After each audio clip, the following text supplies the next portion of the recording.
नमस्कार, आप देख रहे हैं क्वेश्चन आवर और आपके साथ मैं हूं दिव्यदर्शनी। उत्तराखंड पहाड़ी राज्य है और पहाड़ों में आज भी मूलभूत सुविधाओं का अभाव है, लिहाजा आए दिन पहाड़ से लोग नीचे पलायन कर रहे हैं। तो पलायन का मुद्दा एक बार फिर उठा है क्योंकि इस बार सांसद अनिल बलूनी वित्त मंत्री निर्मला सीतारमण से मिलने पहुंचे और उन्होंने कहा है कि जो इस बार बजट पेश किया जाएगा उसमें विशेष तौर पर पलायन जो उत्तराखंड में हो रहा है उस पर एक निश्चित तौर पर फैसला लिया जाना चाहिए, उसके लिए भी बजट आना चाहिए।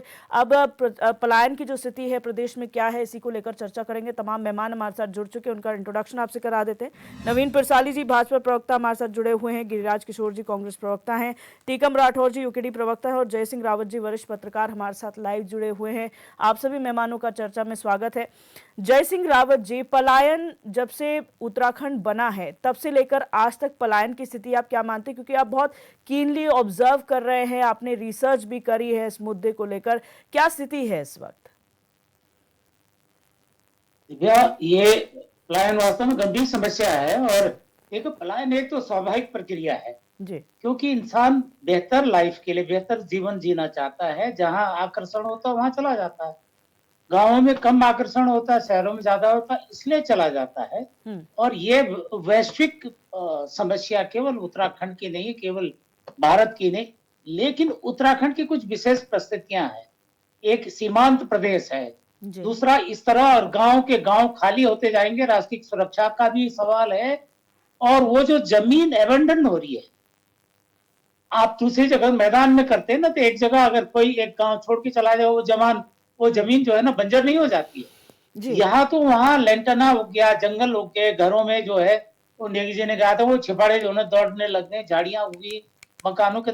यहाँ की वो समस्या है, ये वाली है, क्योंकि लोगों को तो बेहतर जीवन यहाँ भी चाहिए। दूसरी बात यह है कि जितनी हिपोक्रेसी पलायन को लेकर हमारे उत्तराखंड में होती है, अब मेरे वो ले लो ना, उतनी आप लोगों की उम्र नहीं है जी। कई लोगों की, मेरे ख्याल से पैनल वालों की भी नहीं होगी।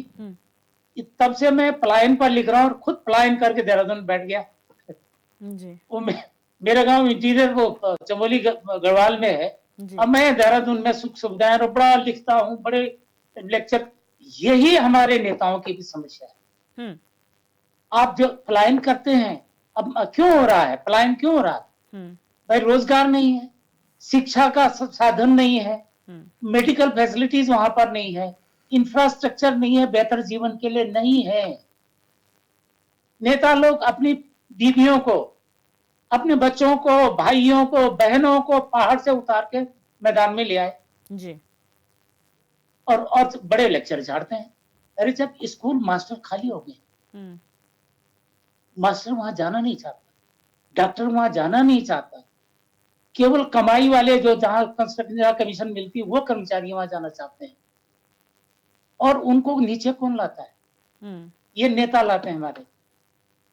या तो पैसा लाता है, पैसा दे दो, और यहाँ पैसा भी कौन खाता है? तो ये हिपोक्रेसी जब तक बंद नहीं होगी तब तक तो ये समस्या का समाधान नहीं होगा। क्योंकि लोग कहते हैं हाँ मैं तो आ गया, लेकिन तुम गांव में रहो, तुमको चाहे शुअर खाए, भालू खाए, तुम चाहे जहन्नुम में रहो, तुम वहीं रहो, भाड़ में जाओ, तुमको वहीं रहना, अपलायन मत करना। ये क्या बात होगी?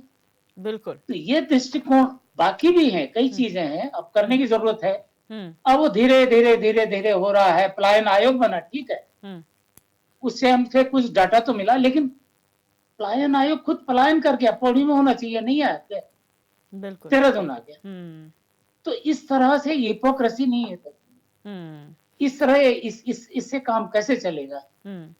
हिपोक्रेसी भी है और कई चीजों पर ध्यान देने की जरूरत है, दृष्टिकोण बदलने की जरूरत है। नवीन पिरसाली जी, भारतीय जनता पार्टी जब अस्तित्व में यहाँ पर सरकार में आई थी 2017 में पलायन आयोग बनाया गया था, लेकिन पलायन आयोग जो पलायन रोकने के लिए, पलायन मॉनिटर करने के लिए बनाया गया था, उसी ने पलायन कर दिया है। ऐसे में पलायन की स्थिति आप लोग क्या मानते हैं? देखिए, पलायन की जहाँ तक बात है, जैसे राउत जी ने कहा कि सीमांत क्षेत्र खाली होते जा रहे हैं और पलायन एक वैश्विक समस्या भी है। लेकिन मैं अगर उत्तराखंड के परिप्रेक्ष्य में बोलूँ या हिमालय क्षेत्र के परिप्रेक्ष्य में बोलूँ तो पलायन बहुत पहले से शुरू हो रहा था। लेकिन अगर पलायन को रोकने का किसी ने कोई काम किया, शुरुआत की, तो भारतीय जनता पार्टी की सरकार थी, चाहे उत्तराखंड की सरकार हो चाहे वो केंद्र की सरकार हो। तो केंद्र की सरकार से अगर मैं बात करूं तो मोदी जी ने सबसे पहले जो सीमांत गांव थे उनको प्रथम गांव के नाम से दिया। फिर उसके बाद वाइब्रेंट विलेज योजना जो चलाई, उसके तहत आपने देखा होगा, मैं आपको बता दूं कि उत्तराखंड में जादोंग गांव एक है उत्तरकाशी का, जहां पर 1962 की लड़ाई में वो खाली कराया गया था। तब से किसी ने उसकी सुध नहीं ली, लेकिन प्रधानमंत्री जी ने उस क्षेत्र का संज्ञान लिया और वहां पर अभी 26 घर बनाए जा रहे हैं और जिसमें 6 बनकर तैयार हो चुके हैं।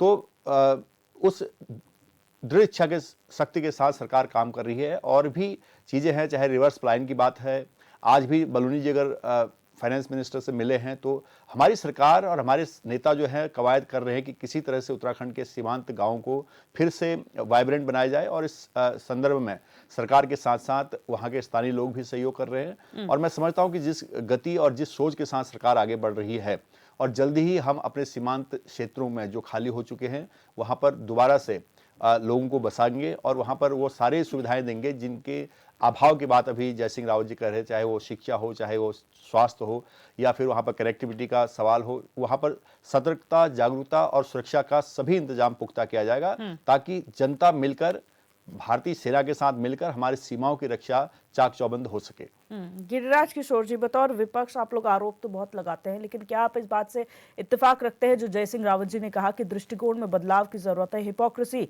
खत्म होनी चाहिए? दिव्या जी, निश्चित रूप से पलायन का जहां तक सवाल है, सरकार को, कोई भी सरकार स्ट्रांग विल को लिए हुए, निश्चित रूप से एक साफ सुथरी इंटेंशन को लिए हुए, वाकई बहुत सीरियस होके, सिंसियर होके इस मुद्दे को लेके, बड़ा सेंसिटिव मुद्दा है और निश्चित रूप से धरातल पे आज तक, अभी तो 7 वर्षों का कार्यकाल भाजपा का है, पलायन आयोग भी इसमें गठित हुआ, बनाया गया, पर अभी जय सिंह जी, बिल्कुल मैं उनसे इत्तेफाक रखता हूं कि वो पौड़ी में होना चाहिए था, देहरादून में, या किसी इंटीरियर में उसके ऑफिसेज होने चाहिए। कि वाकई आपको बताऊं मैं दिव्या जी, जो स्थिति है आज निश्चित रूप से एक बहुत विस्फोटक, ये आज अगर उत्तराखंड के परिप्रेक्ष्य में हम देखते हैं, अगर उत्तराखंड राज्य अगर मांगा गया था, उसके मूल में जो वाकई अवधारणा थी वो ये अवधारणा थी कि हमारा पर्वतीय जो सुदूर ग्रामीण क्षेत्र है, पर्वतीय क्षेत्र जो हमारा है, वो निश्चित रूप से विकास के पथ पर अग्रसर हो, निश्चित वहां पे जो मास वास कर रहा है उसको रोजगार मिले, वहां एजुकेशन वाकई इस लेवल की एजुकेशन हो कि वाकई जो मास वहां पे रह रहा है उसको ये महसूस ना हो कि नहीं, हम अपने बच्चे को वाकई, आज जो दिव्या जी, जो मास वाकई स्ट्रांग था, जहां फैमिली में गवर्नमेंट सर्वेंट थे या पैसा जहां पे जिस परिवार में था, वो लोग आ गए प्लेन में, वो हरिद्वार में आ गए हैं, कोटद्वारा में आ गए हैं, देहरादून में, राजधानी में पहुंच गए हैं। और निश्चित रूप से जो मास जो है, जो आज भी स्ट्रगल कर रहा है, जो आज भी वाकई वहां पे कोशिश कर रहा है कि चाहे जो भी जंगली जानवर उसको नुकसान पहुंचा रहे हैं खेती को, निश्चित रूप से आज भी वो कोशिश करता है वहां पे जो रह रहा है मास, की नहीं, कुछ ना कुछ हम लोग अपने लेवल पे कर सके और कुछ ऐसा करे। कुछ ऐसे एग्जाम्पल भी हैं, अभी जय सिंह जी से भी निश्चित रूप से वो भी इससे इत्तेफाक रखेंगे कि आज भी ऐसा वहां पे निश्चित रूप से कुछ लोग ऐसे हैं जो वाकई जिन्होंने एग्जाम्पल सेटअप किए, जिन्होंने हॉर्टिकल्चर में, एग्रीकल्चर में बहुत अच्छा काम किया है। निश्चित रूप से विद्यादत्त जी है, सांगुड़ा एक गांव पड़ता है आपका सतपुली से आगे जाके मुंडेश्वर के पास, वहां पे विद्यादत्त, वो अभी हिंदुस्तान का एक जो कॉन्क्लेव, अभी एक प्रोग्राम था उसमें उनसे मुलाकात मेरी हुई, 93 ईयर्स ओल्ड, आज की डेट में जो है अभी वो लगभग सब्जियों की बहुत बड़ी खेती करते हैं, वो खुमानी वहां पे उगाते हैं, वो पूरी तरह से वहां पे कीवी का उन्होंने जो है उगाना उन्होंने शुरू किया। ये चीजें, ये वाकई जो है ये दर्शाता है कि वाकई जो मास वहां पे रह रहा है वो एग्जाम्पल सेटअप भी कर रहा है। अब योगदान सरकार की तरफ से, सरकार जो रणनीति बनाए, अगर पलायन आयोग बनाया गया तो वाकई धरातल पे उसके प्रोग्राम नजर आने चाहिए थे, जो नजर नहीं आए। ठीक है, ये निश्चित है। बिल्कुल, डिस्कशन का बहुत बड़ा चैप्टर है माइग्रेशन यानी पलायन पहाड़ों से, क्योंकि कई कारण इसके हैं। टीकम राठौर जी, आप लोग भू कानून, मूल निवास की मांग करते हैं, लेकिन अगर यूकेडी की बात की जाए, जिस बात को जयसिंह रावत जी ने एक्सेप्ट किया कि एक हिपोक्रेसी है, क्या आपको नहीं लगता कि यूकेडी ने भी ऐसी हिपोक्रेसी अपनाई है कि आप लोग मूल निवास की मांग नीचे उतर के कर रहे हैं, आप लोग अपने मूल में नहीं रह पा रहे हैं? देखिए दिव्या जी, रावत जी वरिष्ठ हैं और उन्होंने वो पहाड़ को अच्छी तरीके से जानते हैं और उनको उसका दर्द भी है। जो 2017 में त्रिवेंद्र रावत जी ने जब पलायन आयोग बनाया था, तो उसके बाद जो 2017 के बाद 18 आया, 18 में भी रिपोर्ट आई, तो क्या उन्होंने उस पर कोई नीतियाँ ही नहीं बनाई कि भाई इसमें कैसे ब्रेक लगाया जाए कि ये पलायन हमारा रुक सके? और उसके बाद उनको उस पर नीतियाँ बनानी चाहिए थी। तो ये तमाम नीतियां इनकी आज तक नहीं बन पाई है। यूकेडी को इसी बात का दुख है कि बार बार सत्ताएं बदल रही है, लेकिन चरित्र नहीं बदल रहा है। पहाड़ के प्रति इनको कोई संजीदगी नहीं है। आज ये 40 लोगों की इन्होंने स्टार प्रचारकों की सूची बनाई है, तो हम वो भी ये कहना चाहते हैं, उसमें मुख्यमंत्री योगी आदित्यनाथ जी को भी बुला रहे हैं, केंद्रीय मंत्री बुला रहे हैं। अरे हमारा घर का झगड़ा है, आपने घर में क्या किया है? इतने वर्षों से आप सत्ता में हैं, आपने घर में क्या क्या हम बाहर वालों को बुलाएंगे? और मैं कह देना चाहता हूं कि ये योगी जी भले ही हम उत्तराखंड मूल के आदमी हैं, लेकिन हमारा आज विरोधी है। उत्तराखंड क्रांति दल इनका विरोध करता है। यदि ये उत्तराखंड के अंदर आएंगे तो हम इनका विरोध करते हैं। क्योंकि वो किस लिए? ये जो ट्रिपल इंजन की इनकी सरकार बनने की जो ये बात कर रहे हैं, जो छोटी सरकार भी बनेगी, तो ये अभी उत्तर प्रदेश में मुख्यमंत्री हैं, तो सब परिसंपत्तियों का निस्तारण क्यों नहीं करा रहे? घर के आप भाई हो, हमारे छोटे भाई को आप अंधेरे में लटका के रखे हुए हैं, तो ये क्या आपको नहीं दिखाई देता? आप किस समूह से उत्तराखंड के अंदर प्रचार करने आएंगे?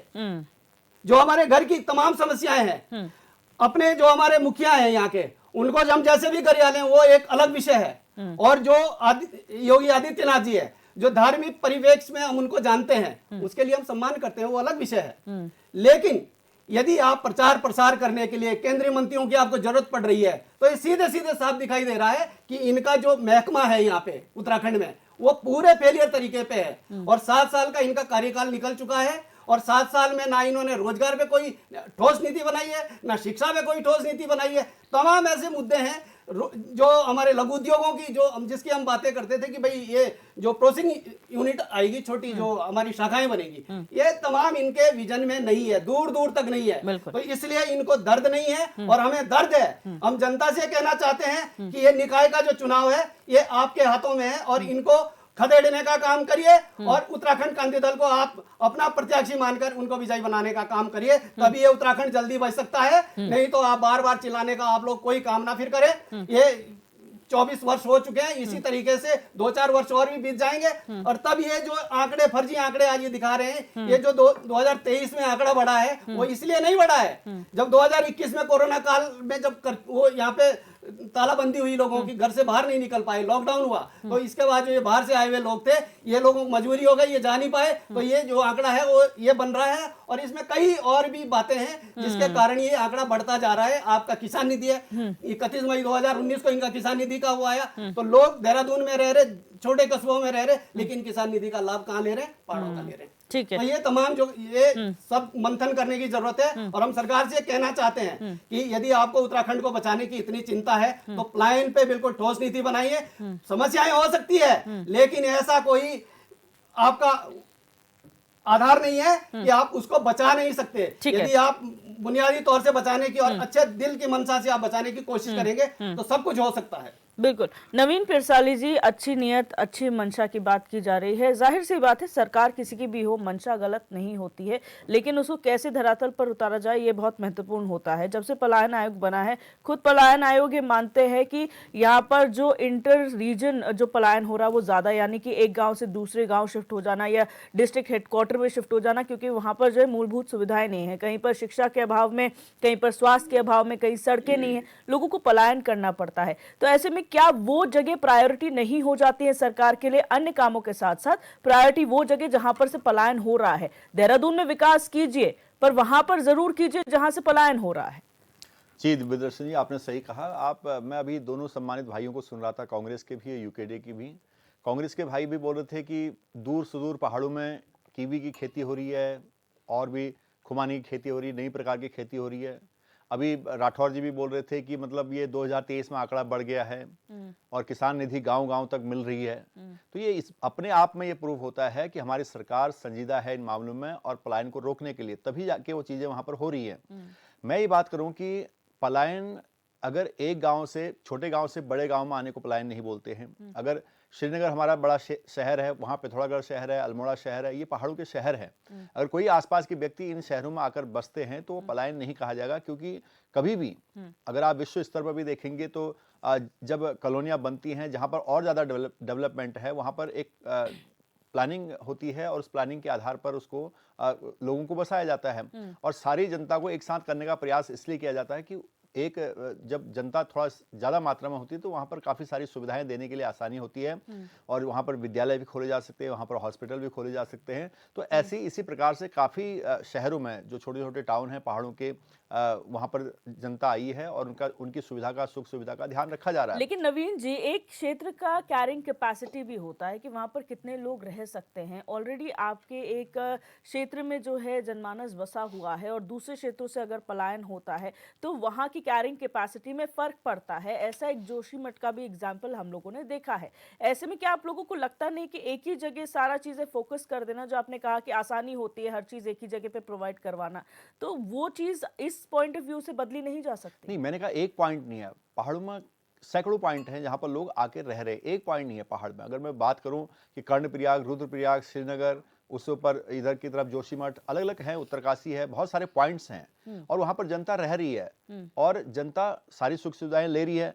और जहां तक जनता और भी रह रही है, हमारा प्रयास है कि गांव-गांव तक सड़क पहुंचाई जाए, उसके लिए हमारी सरकार ने काम किया। गांव-गांव तक बिजली पहुंचे, उसके लिए हमारी सरकार ने काम किया। सारी ऑल वेदर रोड को हमारी सरकार ने दिया है ताकि पहाड़ों तक विकास जा सके, वहां पर जो उत्पाद है उनको मंडियों तक पहुंचाने में आसानी हो, ट्रांसपोर्टेशन को बढ़ावा देने के लिए क्या हो। हमारी सरकार ने यहाँ पर ऋषिकेश कर्णप्रयाग रेलवे लाइन की कल्पना की और उसको साकार किया है। तो आप देख सकते हैं कि सरकार ने किस गति से और किस विस्तार से काम, जो इंफ्रास्ट्रक्चर का विस्तार किया है, वो अपने आप में साबित करता है कि हमारी सरकार संजीदा है पलायन को रोकने के लिए, सीमांत क्षेत्रों के विकास के लिए। और मैं समझता हूं कि नॉर्थ ईस्ट से लेके पूरे हिमालयी राज्य आप लगा लें, जम्मू कश्मीर तक, किसी भी समय में, किसी भी सरकार के समय में इतना नहीं हुआ जितना मोदी जी की सरकार में हुआ, भारतीय जनता पार्टी की सरकार में हुआ। भारतीय जनता पार्टी की सरकार ने इन हिमालयी क्षेत्रों को, जो नॉर्थ ईस्ट अलग हो चुका था, जिसकी कोई गिनती ही नहीं होती थी कांग्रेस के टाइम में, उसको आगे बढ़ाने का काम किया। तो इन सभी जगह, चाहे एयरपोर्ट हो, चाहे किसी भी प्रकार का इंफ्रास्ट्रक्चर देने की बात है, तो हमारी सरकार ने सबसे ज्यादा किया है। वो आप आंकड़े देख सकते हैं, वो पब्लिक डोमेन पे है।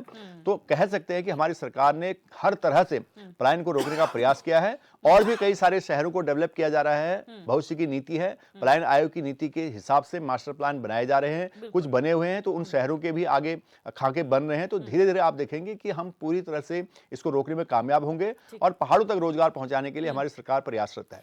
जय सिंह रावत जी, हमारा प्रदेश 24 साल का हो चुका है, और इस बीच में जो हम सुविधाओं की बात करते हैं कि अब भी काम चल रहा है, यानी कि मूलभूत सुविधाएं इन 24 साल में भी हमारी सरकारें जो है वो नहीं कर पाई है, और अब भी वर्क इन प्रोग्रेस दिखाया जाता है। एक मीम बन चुका है सोशल मीडिया में आजकल, या फिर ये कह लिए कड़वी सच्चाई है कि पहाड़ के लड़कों की शादी सिर्फ इसलिए नहीं हो रही है क्योंकि डिमांड आती है कि आपका जो है मैदानी क्षेत्र में घर होना चाहिए, गढ़वाल के तो देहरादून में घर, और अगर कुमाऊं के है तो हल्द्वानी में घर। ये मानसिकता कैसे बनी? क्या ये पलायन का बहुत बड़ा कारण नहीं है? बिल्कुल है, और ये अभी भी है। हम लोगों ने देखा है, जब हमारे पास मकान नहीं था तो हमको देहरादून में दूसरे श्रेणी का नागरिक माना जाता था। जो अगल बगल के लोग थे वो हम लोगं को उस तरह से ट्रीट करते, इवन तो रिश्तेदार भी गंभीरता से नहीं लेते थे। ये बात तो ठीक है, लेकिन दूसरी बात अभी जो बात उठ रही है दिव्या जी, जब राज्य बना उस समय यहाँ पर कितने थे नगर निकाय या नगर समूह थे? कुल 84 कस्बे, छोटे बड़े नगर थे ना, और वो आज हो गए 116। आप ये समझे, ये कम से कम 32 बढ़ गए हैं, नगर बढ़ गए हैं। नगर भी कैसे? महानगर, पहले एक महानगर होता था, और आज कितने 8-9 महानगर हो। इसका मतलब जो गांव अभी कह रहे हैं पलायन नहीं हो रहा है, हमारे मित्र कह रहे हैं, अरे गांव छोड़ के वो आ गए हैं, आपने भी उठाया जोशीमठ का मुद्दा। वो जनसंख्या का जो असंतुलन हो रहा है, वो भी तो एक गंभीर समस्या है। बिल्कुल। जहां जमीन है वो खाली हो गई है, आप ये समझिए, पहाड़ों में गांव खाली हो गए। देहरादून जैसे इन नगरों में जाकर जमीनें क्या भाव है और उस पर कितना प्रेशर है। देहरादून में तो पहाड़ों में जो तब बने लोगों ने क्या किया, अपना गांव छोड़ के जो ब्लॉक हेडक्वार्टर था वहां चले गए, तहसील हेडक्वार्टर चले गए, नजदीक था जिला मुख्यालय चले गए, कई जैसे आसपास के लोग हैं वो राज्य मुख्यालय आ गए, कुछ पर्यटन स्थलों के आसपास चले गए, कुछ इसके जैसे जोशीमठ जैसे धार्मिक स्थलों के आसपास चले गए ताकि वहां आजीविका हो और बेटर क्वालिटी ऑफ लाइफ हो, वहां चले गए लोग। ये जनसंख्या के असंतुलन से एक तो जोशीमठ जैसी समस्या पैदा होगी। लगभग हर कस्बा, अभी कर्णप्रयाग का जिक्र है, कर्णप्रयाग भी धंस रहा है ज्यादातर वही, क्योंकि बिल्कुल जो वहां का प्रॉपर टाउन प्लानिंग ना होने की वजह से हैफेजार्ड वहां का जो डेवलप हुआ, वहां समस्या नहीं।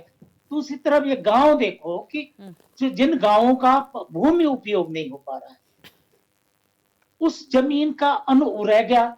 देहरादून या दूसरे जगहों पर एक एक इंच जमीन की क्या कीमत है। बिल्कुल।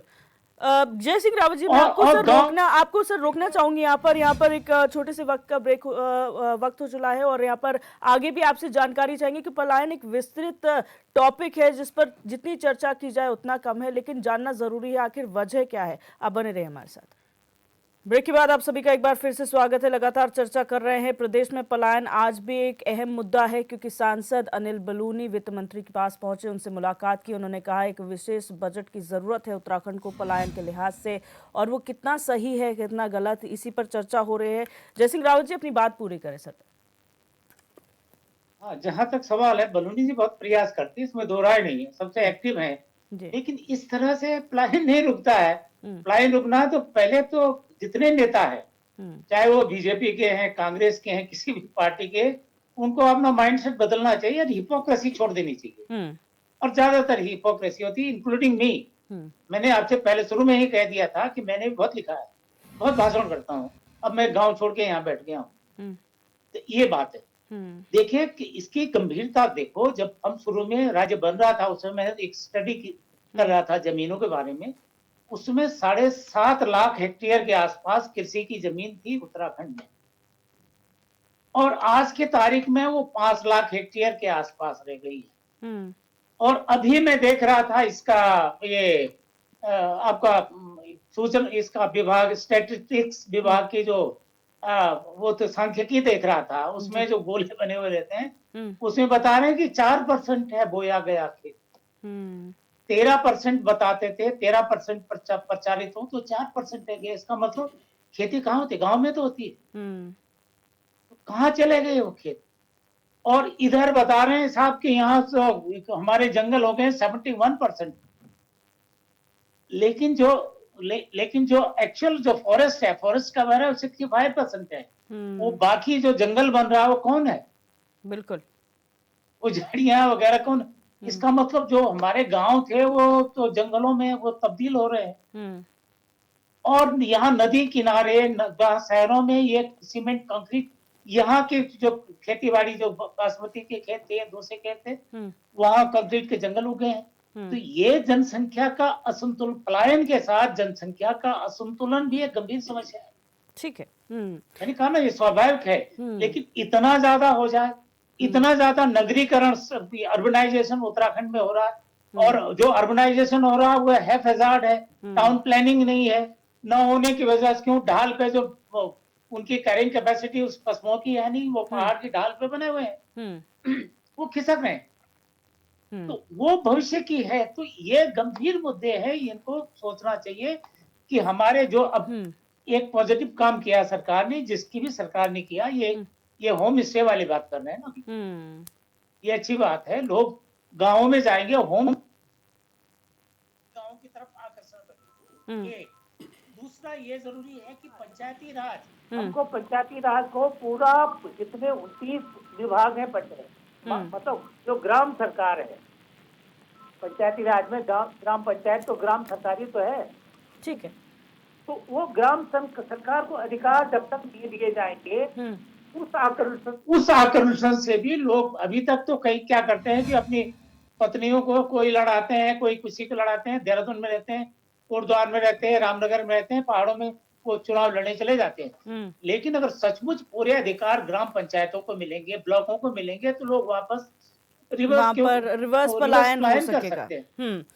ठीक है गिरिराज, क्योंकि वो गांव में सरकार की स्थापना अगर होगी तो सरकार मिनी सरकार होनी जरूरी है, उनको पावर होनी जरूरी है। गिरिराज किशोर जी, जायज सी बात है कि आप लोग मंशा पर सवाल उठाते हैं और होना भी चाहिए। आज सरकार आप लोगों की नहीं है, लेकिन पलायन आज का मुद्दा नहीं है। 24 सालों से इसको डिस्कस हम करते आए हैं, तब से लेकर अब तक वो इशू बना हुआ है। क्या आप लोगों के समय में ऐसा कुछ किया गया? अधिकारी वही है क्या? आप लोग के समय में अधिकारी पहाड़ चढ़े जो आज नहीं चढ़ रहे हैं? कोई खास वजह इसकी मानते हैं? दिव्या जी, पहली चीज तो मैं एक बात अभी रखना चाहूंगा कि सरकार को वाकई बड़ी गंभीरता लिए हुए इस विषय पे,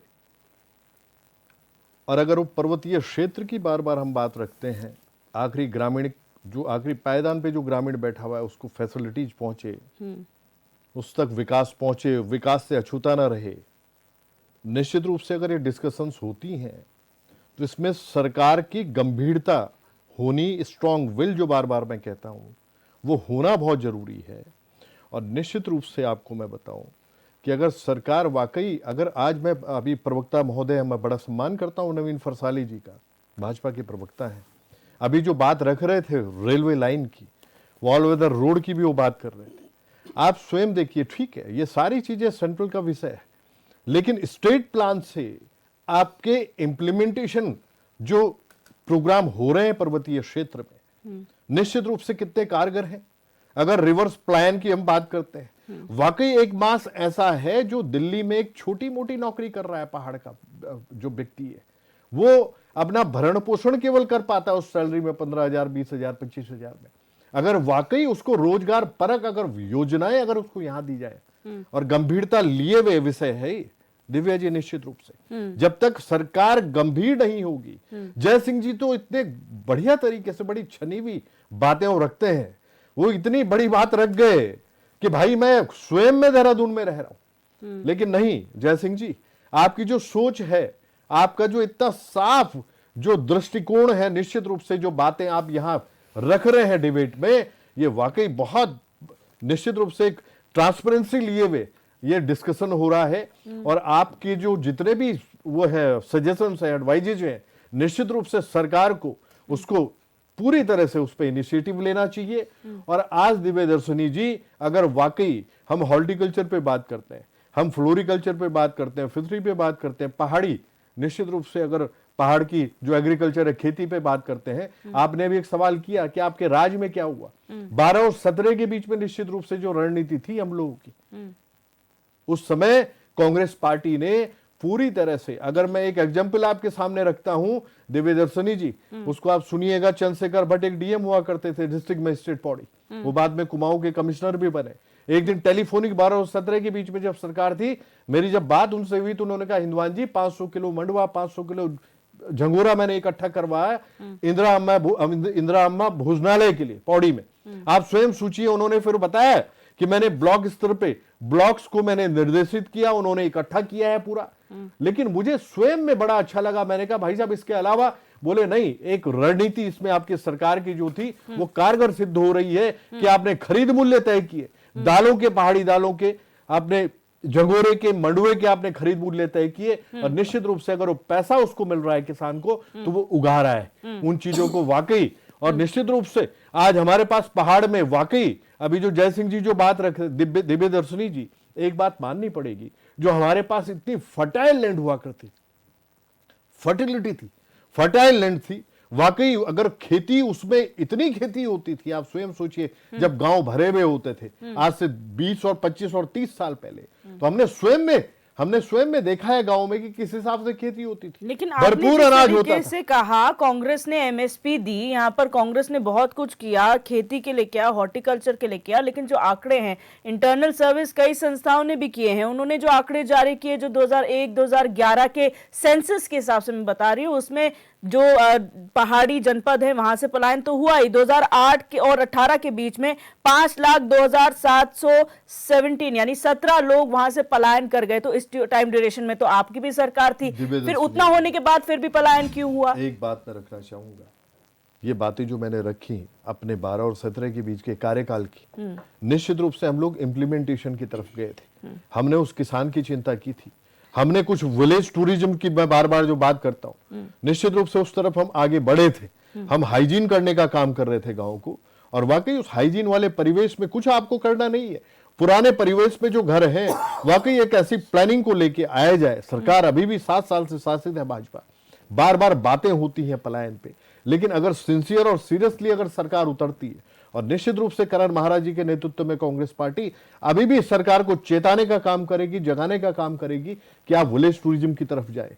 आप केवल होम स्टे की बात न करें, आप उस तरह से एक ठोस रणनीति आप तैयार करें जिसमें कि वाकई, और एक बायलॉज एक तैयार करें कि जो लोग वाकई खंडर जो घर है उनकी वाकई उनको वॉच करने के लिए जितना भी हमारा वो मास बाहर रह रहा है वो आए, उन घरों को ठीक करे और उस खेती को भी आबाद करने की कोशिश करे। और जिस मास की मैं बात कर रहा हूं कि एक ऐसा नौजवान जो वाकई जो अपना 15,000, 20,000, 25,000 रुपए अपना कमा रहा है, अपने परिवार का भरण पोषण भी ढंग से दिल्ली में नहीं कर पा रहा है, बड़ी मेट्रो सिटीज में, वो आए, उसके लिए एक अट्रैक्शन बने। सरकार इस तरफ अगर बढ़ेगी तो निश्चित रूप से आने वाले समय में आपको सारी चीजें दिखेंगी। और दिव्यदर्शनी जी, एक बात मैं और रखना चाहूंगा आपके बीच में कि आप पहाड़ में आखिरी पायदान का जो ग्रामीण है उस तक हेल्थ फैसिलिटीज, ऐसी स्थितियां ना बने जैसे हल्द्वानी में अभी एक वाकई हमारी एक बहन जो है, अभी देखा आपने कुछ दिन पूर्व कि अपने भाई की डेड बॉडी को लेके जा रही है और एक छत में उसने अपनी टैक्सी करके, आप स्वयं सोचिए, एम्बुलेंस उसको अवेलेबल नहीं है, उसको फर्स्ट एड में जो फैसिलिटीज मिलनी चाहिए वो आप उसको प्रोवाइड नहीं कर पा रही है सरकार। आप स्वयं सोचिए कैसे हम वो वाकई सोच रख सकते हैं निश्चित रूप से कि वाकई वहां से पलायन जो हो रहा है उसके पीछे हेल्थ इश्यूज कारण नहीं है, उसके पीछे अच्छा एजुकेशन कारण नहीं है। आप जब तक वहां के प्रति पूरी तरह से इमोशनली और सेंटिमेंट्स को लिए हुए सरकार, धाकड़धामी सरकार अगर नहीं उतरेगी तब तक कुछ नहीं हो सकता है। केवल पलायन आयोग के नाम पे अगर एक सगुफा और एक आपने कार्यालय कहीं पे खोल दिया राजधानी में और काम कुछ नहीं हो रहा है, निश्चित रूप से तो कैसे आप आगे बढ़ सकते हैं इस विषय को लेकर? टीकम राठौर जी, यहाँ पर सजेशंस देना विपक्ष का काम होता है, जाहिर सी बात है, क्योंकि सत्ता पक्ष में आप लोग हैं नहीं तो इसलिए आप लोग क्रियान्वयन नहीं कर सकते, लेकिन इनसे सजेशंस दे सकते हैं। यूकेडी के पास क्या सजेशंस हैं? क्योंकि आप लोगों ने जब से ये राज्य बना और किस लिए मांगा गया था ये राज्य, आप भी जानते हैं, पहाड़ी क्षेत्रों के विकास के लिए, जो उत्तर प्रदेश में रहते हुए नहीं हो रहा था। लेकिन आज भी 24 साल बाद अगर हम ये कह रहे हैं कि आज भी पहाड़ों का विकास नहीं हो रहा है, मैदानों का हो रहा है, तो कहीं ना कहीं यूकेडी का भी फेलियर इसमें नहीं है कि आप जनता को समझा नहीं पा रहे? देखिए दिव्या जी, आपने कहा कि आपका क्या इसमें सोच है और क्या विजन है। पहली बात तो मैं आपको ये कह देना चाहता हूँ, उत्तराखंड की जनता ने यूकेडी को अभी समर्थन नहीं दिया है। जिस दिन यूकेडी को समर्थन दिया जाएगा पूर्ण रूप से, सोच तब जगेगी। नहीं, ऐसा नहीं है। हमने आपके सरकार में भी समर्थन दिया और आप वो 9 बिंदु फिर भूल जाते हैं, 9 बिंदु भूल जाते हैं आप। 371 पे जनता समर्थन नहीं, देखो ये तो आप कहना चाह रहे हैं? नहीं, ये हमारा ठीक है, प्लीज अपनी हमारी बात सोच सही है, हम ये नहीं कह रहे हैं। आपके विषय में हो सकता है आप ऐसे सोचते होंगे, वो अलग विषय है। लेकिन टीकम राठौर जी, इसी से जुड़ा हुआ सवाल, क्योंकि आपने अभी जिक्र किया कि जनता ने हमें समर्थन नहीं दिया, यही तो बड़ा सवाल है कि जिस पार्टी ने राज्य मांगा, जिस पार्टी ने पूरी लड़ाई लड़ी, जो ये कहती है कि राज्य हमने लड़कर लिया है, वो आज ये कह रही है जनता का समर्थन हासिल नहीं हो रहा। ये बड़ी चिंताजनक बात है आपकी पार्टी के लिए। देखिए दिव्या जी, मैं आपको बता देना चाहता हूँ, अब थोड़ा मैं आपको बैक में ले जाना चाह रहा। 1888-89 की मैं बात बता रहा हूँ। 2 लोकसभा में हम लोग बहुत बड़े मार्जिन से आ रखे थे। 8,000-7,000 से हारना कोई बड़ी बात नहीं। अल्मोड़ा में हम 9,000 कोई से आ रहे थे और टिहरी में हम 7,000 कोई से आ रहे थे। मैं ये कह रहा हूँ कि जब 96 में हमने ये घोषणा की कि भाई राज्य नहीं तो चुनाव नहीं, और एक ही संघर्ष समिति में भारतीय जनता पार्टी भी थी, हम भी थे, तमाम और संगठन भी थे, तो ये तो कूद पड़ी। तो जब जिसके पास एक बार वोट खिसक जाता है तो वापस खींचना आप भी जानते हैं कि कितना कठिन होता है। ये हमारी भूल रही, और यदि हमने वो कुर्बानी की भूल की है और जनता में इस परिप्रेक्ष्य में सजा दे रही है तो हम वो स्वीकार करते हैं लेकिन फिर भी एक समझने वाली बात है टीकम जी, ठीक है वोट खिसक गया, आप लोग वापस लेना आप लोग के लिए मुश्किल है, लेकिन यही बात कांग्रेस और बीजेपी के लिए लागू क्यों नहीं होती, उनके लिए मुश्किल क्यों नहीं है? क्योंकि 5 साल कांग्रेस 5 साल बीजेपी यही इस प्रदेश में हुआ है। हालांकि इस बार जो है बीजेपी जो है डबल बार इस प्रदेश में आ गई है, लेकिन हमेशा तो यही हुआ है। उनके साथ ऐसा क्या हो गया जो आपके साथ नहीं हो पाया? देखिए दिव्या जी, जिस दिन जनता हमें पूर्ण रूप से समर्थन देगी, चाहे आप निकायों में ही हमें निकाय चुनावों में ही आप समर्थन दीजिए, हम आपको अपने विचार और विजन दिखा देंगे कि हम किस प्रकार से पलायन को रोकने में ब्रेक लगाएंगे। 100% कह रहे हैं हम लगाएंगे, हम लगाएंगे। हमारे विचार ये है कि आप किसान निधि की बात करते हैं, आप कस्बों की बात कर रहे हैं, कस्बे खाली क्यों, कस्बों में क्यों आदमी बढ़ रहे हैं? इसका मतलब आपने गांव में काम नहीं किया। भाई दिव्या जी आप भी जानते हैं ना, कस्बे क्यों बढ़े? जब जनसंख्या वहां ज्यादा हुई तो गांव में आपने कुछ नहीं किया, ये बिल्कुल क्लियर, ये कोई नकार नहीं सकता। फिर आप दूसरी बात आते हैं, हालांकि मेरा चश्मा भी खराब हो गया, दूसरी बात आप कह रहे हैं कि हम लोगों ने गांव के लोगों को निधि देना शुरू कर रखी। अरे भाई वो तो केंद्र की है, आपका स्टेट क्या दे रहा है किसान निधि, ये तय करो ना। स्टेट से भी चाहिए आपको, और क्या, बिल्कुल, क्या वो अधिकार नहीं है? आप राज्य में फ्री में सत्ता करोगे? ठीक है, आपका सुझाव है। ये जनता की मांग है, मिलना चाहिए। केंद्र दे रही, आप क्या दे रहे हैं? सारी योजना केंद्र दे रही, आप क्या दे रहे हैं यहाँ पे? वो भी हमारी सरकार है, वो भी हमारी सरकार दे रही है। ठीक है, नहीं आपकी, देखिए आपकी सरकार है, आप और चाहते हैं, चलो और देंगे, कोई बात नहीं। हम चाहते हैं कि आगे बढ़िए, ये तो आरोप प्रत्यारोप का मसला है। 7 साल से आपको अगला पॉइंट बताइए। 15 साल हो गए, ठीक है, 15 साल हो गए आपको सत्ता में, किसान निधि बढ़ानी है ना, ठीक है, 15 साल आपको सत्ता में हो गए, ठीक है। आपने कौन से नए डेस्टिनेशन बना दिए? आप बताइए ना, जहाँ से रोजगार का आंकड़ा आ रहा है, आप बताइए ना। हम कह रहे हैं ना जनता को कि हम करेंगे, आप ये बोल रहे हैं कि हमें समर्थन दो, फिर हम अपने विचार और विजन को बताएंगे। हम कह रहे हैं अपना विचार बता दो पहले, विजन बाद में देखा जाएगा। हमने ये कहा, देखिए यूकेडी जिन लोगों ने उत्तराखंड में संघर्ष किया था, जो हमारे सम्मानीय पूर्वज हो चुके हैं, अब उन लोगों ने संघर्ष किया था। यहाँ की मातृशक्ति ने, युवा बुजुर्ग बच्चों ने, सब पूरे प्रदेश ने एक हिस्सा लिया था। उस वक्त विकास को लेकर जो यहाँ पर कमी हुई थी, उसको लेकर हम आगे बढ़े थे और पूरा प्रदेश का योगदान उसमें रहा। लेकिन ठीक है, आप क्लेम करते हैं कि आपने वो राज्य आंदोलन लड़ा, वो ये किया, आप जनता को श्रेय दे नहीं, हम क्लेम नहीं कर रहे हैं। आप जनता को श्रेय देंगे, जनता तब पूछेगी, क्योंकि जनता आपसे नाराज इस बात की कि लड़ाई जनता ने लड़ी, श्रेय आप ले रहे हैं उस बात का। आप क्यों ले रहे हैं श्रेय? जनता गांव में रही नहीं, जनता गांव में रही नहीं, यही तो दर्द है। तो गांव में करने के लिए मैंने बताया, क्यों नहीं रोक रहे आप गांव में? 1962 से जो गांव खाली हो चुका था, जो 62 में खाली हो चुका है, उस गांव को हम अभी कर रहे हैं कि जनता गांव में ना रहे। वाइब्रेंट गांव, वाइब्रेंट विलेज किस क्या नहीं कब ला रहे हैं वाइब्रेंट विलेज? ठीक है, पर ये सवाल भी उठता है, वाइब्रेंट विलेज जैसी योजनाएं चलाई जा सकती हैं, जहां तक रही, ठीक है, आप अंतिम गांव को तो पहला गांव का दर्जा दे देते हैं और उसमें आप वाइब्रेंट विलेज जैसी योजनाएं भी लाते हैं, लेकिन एक गांव जो सालों से जहां पर लोग रह रहे, आज भी यही आस लगा के कि अब विकास होगा, तब विकास होगा, वहां कोई नहीं जा पा रहा है, वहां अब भी इग्नोरेंस है। क्या इसलिए क्योंकि वहां लोग अभी भी बचे हुए हैं और इस आस में कि आप लोगों को पता है कि वो कम से कम टिके हुए हैं वहां पर, वो कहीं नहीं जाएंगे, उनको बाद में देखेंगे, जहां खाली हो चुका पहले वहां देखिए। तो कहीं ना कहीं मंशा है ना? बिल्कुल नहीं दिव्यदर्शन जी, हमारी मंशा पूरे उत्तराखंड के सर्वांगीण विकास की है। देखिए उत्तराखंड छोटा भूभाग नहीं है, राज्य सरकार जितना समय मिला उसमें पूरा कोशिश अपने की है और हमने इंफ्रास्ट्रक्चर को बढ़ाया है।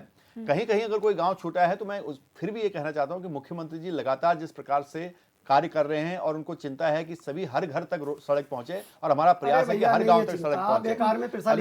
अगर सड़क नहीं, यदि चिंता होती हम नहीं करते। चिंता खंडूरी जी को जरूर थी, हम मानते हैं जो अच्छा काम करेगा हम यहाँ भी तारीफ करेंगे। मैं यही तो बोल रहा हूँ, हमारे हर नेता को चिंता थी, अटल बिहारी वाजपेयी जी को चिंता थी, आज मोदी जी को चिंता है, कल को दूसरा नेता आएगा उसको चिंता होगी। पार्टी का हर टारगेट करके ला रहे हैं कि योगी आदित्यनाथ। नहीं तो आपने थोड़ी देर पहले, मैं उसी बात राठौर जी, ठीक है, वो बात याद आ गई, वो चीज अलग है, पलायन का जिक्र। क्या योगी जी को उत्तराखंड नहीं आना चाहिए? नहीं, क्यों आना चाहिए? क्या उत्तराखंड का सम्मान नहीं है? क्यों आना चाहिए? क्या उत्तराखंड का मान नहीं आना चाह रहे हैं? योगी जी उत्तराखंड में पैदा हुए, आज सबसे बड़े प्रदेश उत्तर प्रदेश। लेकिन पिरसाली जी, उनका सवाल ये था कि आप परिसंपत्ति का बंटवारा अब तक नहीं हुआ है, अगर जब मुख्यमंत्री जी और योगी जी बैठे थे तो वही अपनी बात पूरी करें, कई वर्षों से उलझा हुआ मामला सुलझाने का काम किया।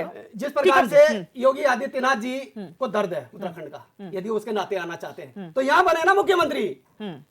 मैं ये बता रहा हूं, कांग्रेस की इस बात पे मैं तारीफ कर रहा हूं, जब 2002 में इनको सत्ता में नारायण दत्त तिवारी को लाना पड़ा, केंद्र में वो प्रधानमंत्री भी बन सकते थे। तो वही तो लेकिन नारायण दत्त उन्होंने तिवारी कहा, बोलते यदि मेरी मुझे लाश पे देवभूमि बनेगा, की सेवा करने का उत्तराखंड मौका मेरी मिलेगा, लाश पे बनेगा, वही तो मुझे बोलते अच्छा थे। है, कोई दिक्कत नहीं है। नारायण दत्त तिवारी जी इन बार नहीं वो- बोला था कि उत्तराखंड ठीक मेरी है। लाश पे बनेगा। अब तब बताइए। क्या हुआ था, लेकिन वो तो आज की मजबूरी होगी। परिस्थिति के हम जिक्र कर रहे हैं। जय सैली सिंह, जी। एक मिनट, जय सिंह रावत जी, यहाँ पर महत्वपूर्ण आप सवाल मुझे- ये आप उठता मुझे- है। मुझे- एक मिनट, मुझे एक एक मिनट मिनट सर, मेरे पास बताइए। समय की इमरान कमी है। जी, मैं मैं कहा था। पहले जय सिंह रावत जी से इसलिए वक्तव्य उनका लेना चाहूंगी क्योंकि हाँ, आरोप नहीं, वो कहा था, प्रत्यारोप वो में बात सही है, आपने कहा था। समय जो है वो व्यर्थ हो जाता है। जय सिंह रावत जी, यहाँ पर अनिल बलूनी जी ने जो रिक्वेस्ट वित्त मंत्री से की है कि एक स्पेशल बजट जो है वो उत्तराखंड को दिया जाना चाहिए पलायन के लिहाज से, यहाँ पर हमने देखा है बहुत स्पेशल बजट यहाँ पर दिए जाते हैं अलग अलग मद में।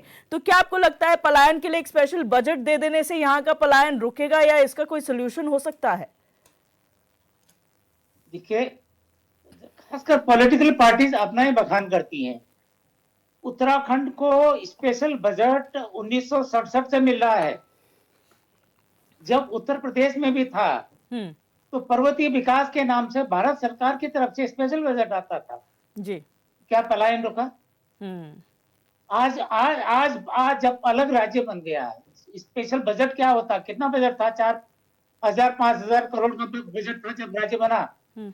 आज 80-90 हजार लाख करोड़ का बन गया। कितना बन गया? क्या इससे पलायन रुक गया? हम्म। अरे इसके लिए हमको अपना मेंटालिटी बदलनी पड़ेगी।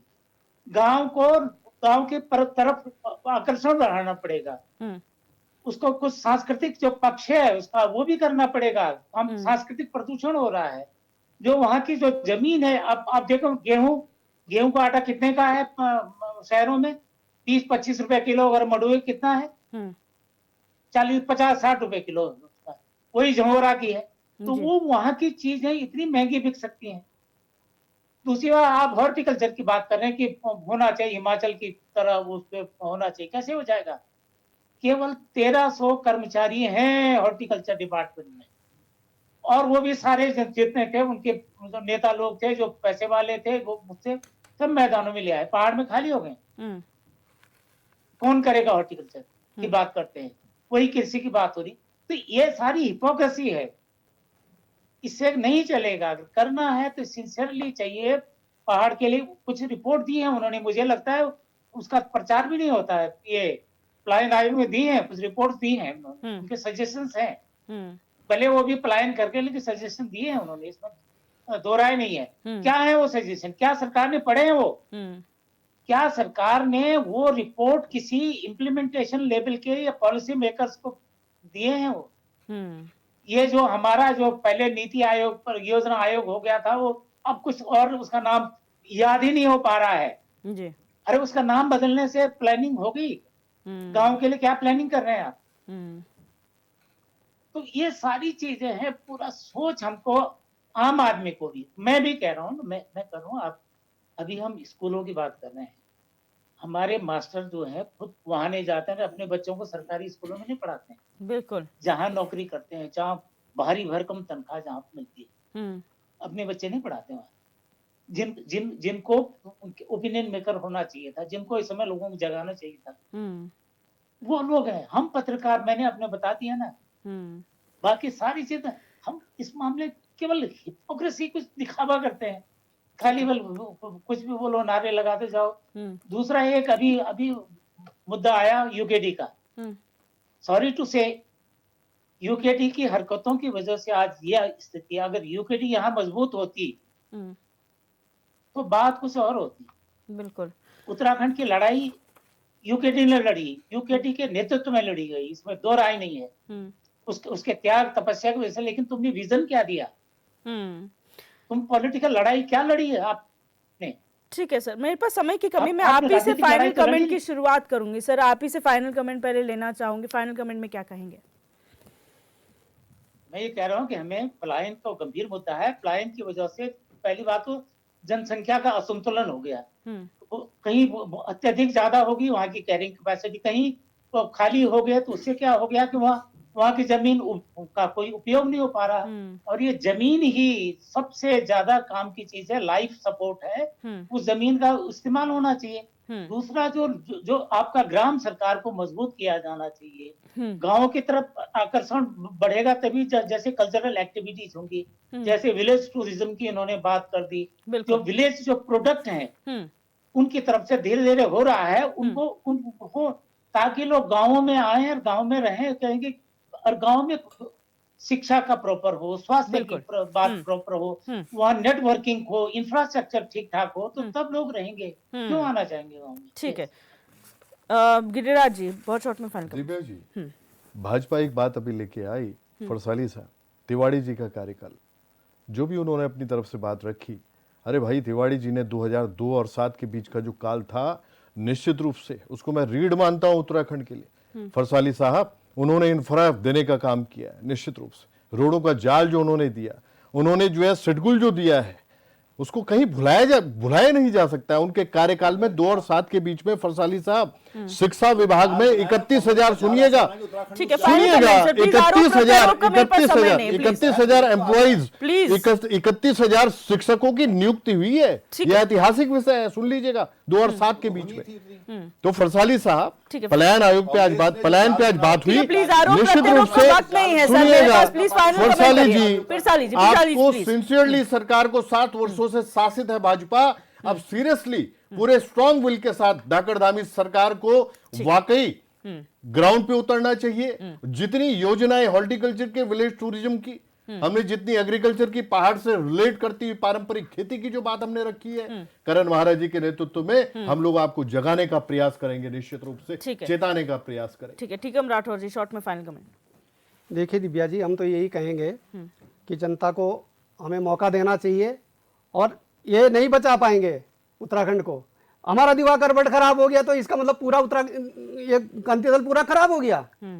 उन्होंने भी ऐसी कोई गलत बात नहीं की, उन्होंने भी ये कहा कि भाई जमीन को बचाया जाए, अध्यादेश लेके आए। इन्होंने तो 20 कुर्सियां तोड़ी, हम तो बार बार कहते हैं ये बातें। उस दिन 20 कुर्सियां तोड़ी इनके नेताओं ने, तो भाई काहे के लिए तोड़ी वो 20 कुर्सियां?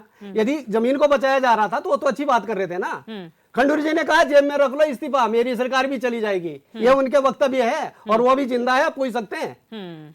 तो ये कहीं नहीं इनकी मंशाएं साफ है, और यूकेडी को भी काम करना पड़ेगा, फ्री में कुछ नहीं मिलेगा, ये हम वचन देते हैं, हम काम करेंगे। आप जहां भी, चाहे कितना बड़ा नेता हो चाहे छोटा नेता हो, बिल्कुल कान पकड़ सकती है जनता, आपका दल है। ठीक है, नवीन हमारा यही कहना है। मैं कहना चाहता हूं कि कांग्रेस पहले खुद नींद से जागे और आपसी लड़ाई को छोड़े, तब जाके कुछ सोच सकती है। जहां तक भारतीय जनता पार्टी की सरकार की बात है, तो भारतीय जनता पार्टी की सरकार पलायन के मुद्दे को बड़ी गंभीरता से ले रही है, और मैं ये दावे के साथ कह सकता हूं, चाहे केंद्र की भारतीय जनता पार्टी की सरकार हो, चाहे उत्तराखंड की भारतीय जनता पार्टी की सरकार हो, हमारे दोनों ही जो शीर्ष नेता हैं, जो उसमें इस वक्त मुखिया हैं, बहुत शिद्दत के साथ पलायन के साथ लड़ाई लड़ रहे हैं, और उसमें हम कामयाब हो रहे हैं। ठीक है, आप सभी मेहमानों का इस चर्चा में जुड़ने के लिए बहुत बहुत शुक्रिया। आज हमने चर्चा की, पलायन एक बार फिर चर्चा का विषय इसलिए बन गया है क्योंकि सांसद अनिल बलूनी वित्त मंत्री निर्मला सीतारमण से मुलाकात करने पहुंचे। उन्होंने बजट में एक विशेष प्रावधान उत्तराखंड के पलायन को लेकर भी करने की मांग की है।